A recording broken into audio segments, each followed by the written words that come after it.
Bonjour, je vous retrouve pour l'aperçu d'un bonnet qui a la particularité d'avoir une lampe intégrée.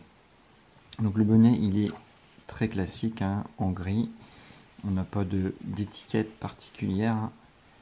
Donc j'avais opté moi pour un lavage en machine à 30 degrés et il n'y a pas eu de soucis. Donc la lampe elle se présente ainsi, là on peut l'enlever et la mettre des deux côtés, parce que si on veut par exemple porter le bonnet comme ça, on peut la mettre de l'autre côté. Alors par contre évidemment là on la sentira sur son front, alors que quand on replie le bonnet, et ben du coup on sent rien du tout. Forcément, voilà, ça se porte plus comme ça, hein, comme ça. On la met dans l'autre sens et on sent pas, puisque du coup le front il sera ici, on sentira rien du tout. On a deux positions, la première plus forte, on diminue et on coupe. Donc c'est vraiment un système tout simple. On n'a pas de câble de fourni, tout simplement parce que c'est un port USB intégré.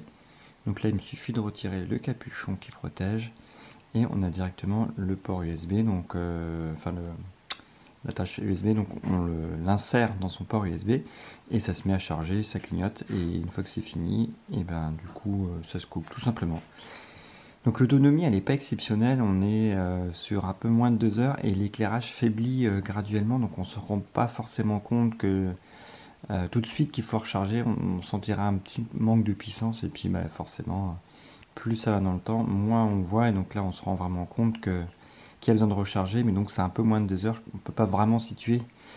Et bah, ça recharge par contre en à peu près autant de temps, c'est-à-dire moins de 2 heures c'était rechargé.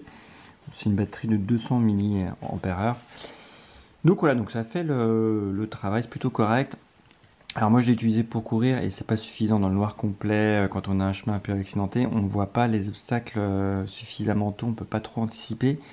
Et donc on va dire c'est un éclairage moyen. Par contre pour marcher c'est suffisant. Mais je reste un peu sur ma faim, et puis surtout bah, si on va courir avec le bonnet sur la tête, derrière eh ben, on n'est pas protégé, donc il faut aussi prévoir un éclairage sur l'arrière. Par contre ce qui est bien c'est que bah, si on a trop chaud par exemple en courant, on peut l'enlever, le prendre à la main et puis se servir juste d'un éclairage comme ça. On peut tenir en plus par ici, ça tient bien, et comme ça fait une petite lampe pour être vue et pour voir. Donc voilà ce qu'on pouvait dire en quelques mots sur ce bonnet, vendu moins de 10 euros. Donc bon, c'est toujours un petit gadget qui peut être utile dans certaines situations, pour bricoler, pour faire un peu de jardinage, ou voilà, tout simplement pour faire un petit tour à pied. Par contre pour courir, je ne recommande pas, en plus on a vite chaud avec un bonnet, donc c'est pas l'idéal. Voilà ce qu'on pouvait dire en quelques mots, en espérant que cet aperçu vous aura été utile. Merci, bye bye.